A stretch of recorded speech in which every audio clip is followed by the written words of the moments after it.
जय हिंद मित्रांनो, 2025 या नवीन वर्षात तुम्हा सर्वांचं स्वागत आहे. मित्रांनो, या नवीन वर्षात सुद्धा एक्झाम जागरचं एकच ध्येय आहे, ते म्हणजे तुमच्यापर्यंत सर्वोत्तम, विश्वासार्ह आणि विश्लेषणात्मक चालू घडामोडीचा कंटेंट पोहोचवणे. हे कार्य आम्ही प्रामाणिकपणे करत राहूत. फक्त तुम्हाला इथे एकच सांगणं आहे की तुम्ही 3 गोष्टी फॉलो करा. त्या कोणत्या? तर डेली व्हिडिओ पाहणं, त्याच्या नोट्स काढणं आणि त्या नोट्सचं रिव्हिजन करणं. या फक्त 3च गोष्टी तुम्ही तुमच्या सवयीचा भाग बनवा. ही तुमची चांगली सवय तुमचं भविष्य बदलल्याशिवाय राहणार नाही. मित्रांनो, एपीजे अब्दुल कलाम सुद्धा म्हणत की आपण आपलं भविष्य बदलू शकत नाहीत, पण आपण आपल्या सवयी बदलू शकतो. आणि ज्यावेळेस आपण आपल्या सवयी बदलतो तर आपसुकच आपलं भविष्य सुद्धा बदलतं. त्यासाठी तुम्हाला एकच सांगणं आहे, या 3 सवयी तुम्ही सुद्धा बांधून घ्या. येणाऱ्या भविष्यात याचा तुम्हालाच फायदा होईल. ठीक आहे, तर आता आपण नवीन वर्षाच्या आपल्या सत्राला सुरुवात करूया. पहा, या आधीच्या सत्रामध्ये तुमच्यासाठीचा प्रश्न होता, आरबीआयने एआयच्या नैतिक वापरासाठी कोणाच्या अध्यक्षतेखाली एक समिती स्थापन केली? या प्रश्नाचं उत्तर आहे पर्याय क्रमांक 1, म्हणजेच आरबीआयने एआयच्या नैतिक वापरासाठी पुष्पक भट्टाचार्य यांच्या अध्यक्षतेखाली एक समिती स्थापन केली. या समितीमध्ये एकूण 8 सदस्य असून हे जे पुष्पक भट्टाचार्य आहेत हे IIT मुंबईतील संगणक विज्ञान आणि अभियांत्रिकी विभागात प्राध्यापक म्हणून कार्यरत आहेत. आजच्या सत्राचा पहिला प्रश्न पहा, इंडियन स्पेस रिसर्च ऑर्गनायझेशनने कोणत्या रॉकेटच्या सहाय्याने स्पॅडेक्स हे मिशन लॉन्च केलं? कोणतं मिशन आहे? तर स्पॅडेक्स असं हे मिशन असून इस्रोने हे मिशन PSLV-C60 या रॉकेटच्या सहाय्याने लॉन्च केलं आहे. मित्रांनो, हे मिशन कोणत्या तारखेस आणि कोणत्या ठिकाणाहून लॉन्च झालं हे सुद्धा आपल्याला माहित पाहिजे, तर नोट करून घ्या. हे मिशन 30 डिसेंबर रोजी रात्री 10 वाजता श्रीहरिकोटा येथील सतीश धवन स्पेस सेंटर येथून लॉन्च करण्यात आला आहे. या मिशनविषयी अधिक सांगायचं झालं तर या मिशनमध्ये प्रत्येकी 220 किलो वजनाचे 2 उपग्रह असून त्यांची नावे काय आहेत? तर SDX-01 आणि SDX-02 अशी त्या उपग्रहांची नावे आहेत. हे दोन्ही उपग्रह पृथ्वीपासून 470 किलोमीटर अंतरावर प्रक्षेपित केले जाणार असून या मिशन अंतर्गत इस्रो पहिल्यांदाच 2 उपग्रहांना डॉक आणि अनडॉक करण्याचं कार्य करणार आहे. बरे, डॉक आणि अनडॉक म्हणजे काय? तर मित्रांनो, आता हे दोन्ही उपग्रह 470 किलोमीटर अंतरावर सोडण्यात येणार आहेत. त्यानंतर अंतराळामध्येच हे दोन्ही उपग्रह एकमेकांना जोडण्यात येतील, यालाच डॉक असं म्हणतात. आणि ज्यावेळेस हे उपग्रह एकमेकापासून वेगळे केले जातील त्याला अनडॉक असं म्हणतात. बरं, इस्रोसाठी ही मोहीम अत्यंत महत्त्वाची काय आहे? तर मित्रांनो, याआधीच इस्रोने आपलं स्वतःचं अंतराळ स्टेशन स्थापन करण्याची घोषणा केली आहे. आणि असं स्पेस स्टेशन स्थापन करण्यासाठी मोठ्या प्रमाणात सामग्री हे अंतराळात न्यावी लागते आणि ती एकदाच नेणं शक्य नसतं. त्यावेळेस टप्प्याटप्प्याने सामग्री अंतराळात नेऊन त्याला डॉक करण्याचं कार्य केलं जातं. बरं, आता हे मिशन यशस्वी झाल्यास असं करणारा भारत जगातील कितवा देश ठरेल? तर हे मिशन यशस्वी झाल्यास असं मिशन राबवणारा भारत हा जगातील 4थाच देश ठरेल. आतापर्यंत अमेरिका, रशिया आणि चीन हे 3च देश असे मिशन यशस्वीरित्या राबवू शकले आहेत. पुढील प्रश्न पहा. मित्रांनो, आता 31 डिसेंबरच्या पहाटे भारतात ब्लॅक मून ही घटना पाहण्यास मिळाली, तर त्या संबंधित योग्य असलेली विधाने आपल्याला यात निवडायची आहेत. पहिलं विधान काय म्हणतं तर पहा, ब्लॅक मून ही एक दुर्मिळ खगोलीय घटना असून ही एकाच महिन्यात 2 अमावस्या आल्याने घडते व या दुसऱ्या अमावस्याला आकाशात चंद्राची काळी प्रतिमा पाहायला मिळते. मित्रांनो, पहिलं विधान बरोबर आहे. ही जी घटना आहे ही एकाच महिन्यात 2 अमावस्या आल्यानंतर दुसऱ्या अमावस्याला पाहण्यास मिळते. आणि ही घटना याआधी 2020 मध्ये सुद्धा पाहण्यास मिळाली होती व आता 4 वर्षानंतर पुन्हा 2024 मध्ये ही घटना पाहण्यास मिळाली आहे. म्हणजेच बी विधान सुद्धा बरोबर आहे. यात आपल्याला योग्य विधाने ओळखायची होती, त्यामुळे पर्याय क्रमांक 3 म्हणजेच ए व बी हे दोन्ही विधान योग्य हे या प्रश्नाचं उत्तर आहे. नेक्स्ट क्वेश्चन पहा. देशातल्या पहिल्या समुद्रावरील काचेच्या पुलाची निर्मिती कोणत्या राज्यात करण्यात आली? तर मित्रांनो, आता प्रथमच देशात काचेच्या पुलाची निर्मिती करण्यात आली असून हा पूल तामिळनाडू या राज्यामध्ये तयार करण्यात आला आहे. बरं, नुकतंच आता या पुलाचं उद्घाटन कोणाच्या हस्ते करण्यात आलं? तर तामिळनाडूचे मुख्यमंत्री M.K. स्टॅलिन यांच्या हस्ते या पुलाचं उद्घाटन कन्याकुमारी येथे करण्यात आलं आहे. या पुलाविषयी सांगायचं झालं तर या पुलाची लांबी ही 77 मीटर इतकी असून या पुलाची रुंदी ही 10 मीटर इतकी आहे. बरं, हा पूल कोणत्या 2 वास्तूंना जोडतो? तर हा पूल विवेकानंद रॉक मेमोरियलला त्याच्या जवळच असलेल्या संत तिरुवल्लूर यांच्या पुतळ्याशी जोडतो. हा जो संत तिरुवल्लूर यांचा पुतळा आहे याची उंची एकूण 133 फूट असून या पुतळ्याला ज्ञानाचा पुतळा असं नाव देखील देण्यात आलं आहे. आता हा प्रश्न पहा. नुकत्याच पार पडलेल्या सिनियर राष्ट्रीय पुरुष हँडबॉल चॅम्पियनशिपचं विजेतेपद कोणी पटकावलं? तर ही जी सिनियर राष्ट्रीय पुरुष हँडबॉल चॅम्पियनशिप आहे याचं विजेतेपद केरळ या राज्यानं पटकावलं असून केरळने अंतिम सामन्यात चंदीगडला हरून प्रथमच या स्पर्धेचं विजेतेपद पटकावलेलं आहे.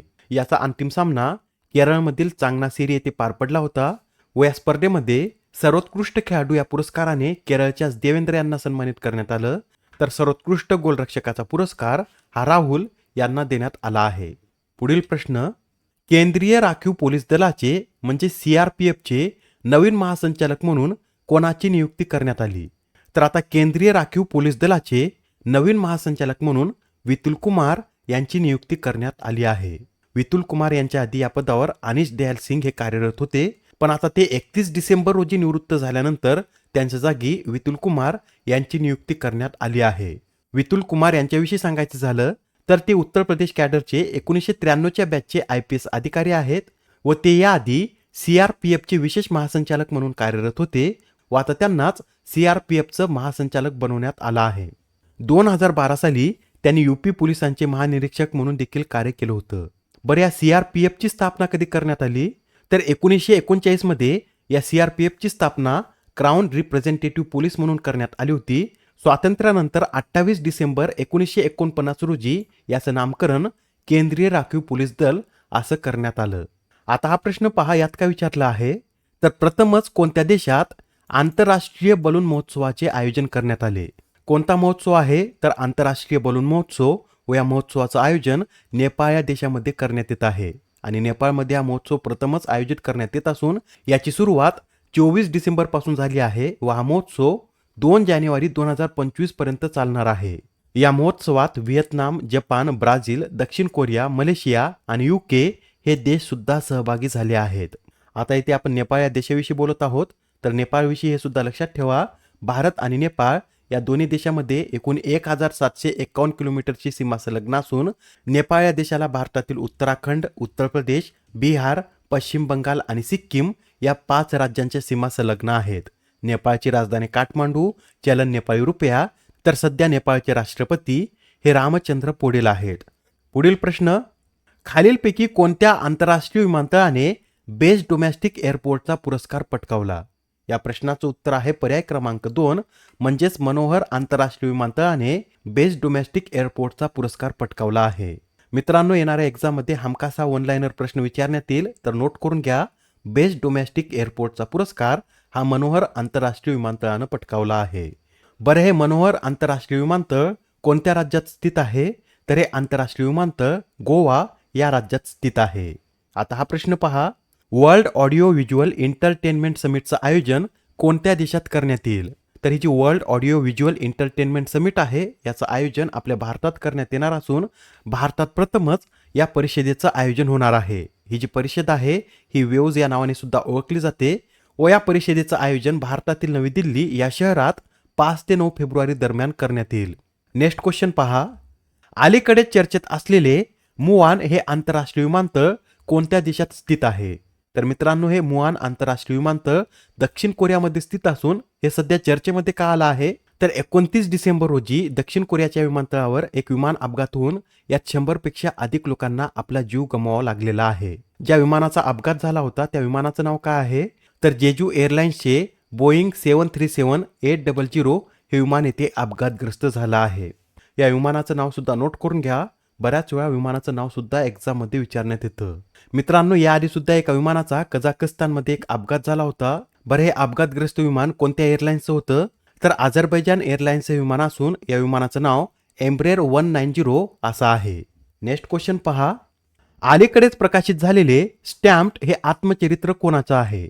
या प्रश्नाचं उत्तर आहे पर्याय क्रमांक 4 म्हणजेच सय्यद किरमानी यांचं हे स्टॅम्प्ड आत्मचरित्र असून सय्यद किरमानी हे क्रिकेटर होते आणि 1983 मध्ये भारताने जो विश्वचषक जिंकला होता त्यात ते भारताचे यष्टीरक्षक म्हणून या विश्वचषकात सहभागी होते. बरं, या आत्मचरित्राचे सहलेखक कोण कोण आहेत? तर हे आत्मचरित्र सय्यद किरमानी, देबाशिष सेनगुप्ता आणि दक्षेश पाठक यांनी मिळून लिहिलं आहे. आजच्या सत्रामधील शेवटचा प्रश्न पहा, दरवर्षी जागतिक कुटुंब दिन कधी साजरा केला जातो? तर हा जो जागतिक कुटुंब दिवस आहे हा दरवर्षी 1 जानेवारी रोजी साजरा केला जातो व हा दिवस पहिल्यांदा 1999 मध्ये साजरा करण्यात आला होता. त्यानंतर 2001 पासून संयुक्त राष्ट्र महासभेद्वारे हा दिवस दरवर्षी 1 जानेवारी रोजी साजरा करण्यात येत आहे. मित्रांनो, आजच्या सत्रामधील तुमच्यासाठीचा प्रश्न पहा, नुकत्याच पार पडलेल्या प्रो कबड्डी लीगचं विजेतेपद कोणी पटकावले? आता या प्रश्नाचं उत्तर कमेंटमध्ये देण्याचा प्रयत्न करा. उत्तर चुकलं तरी काय हरकत नाही, कारण ज्यावेळेस तुम्हाला या प्रश्नाचं योग्य उत्तर माहीत होतं त्यावेळेस हा प्रश्न तुमच्या दीर्घकाळापर्यंत लक्षात राहतो.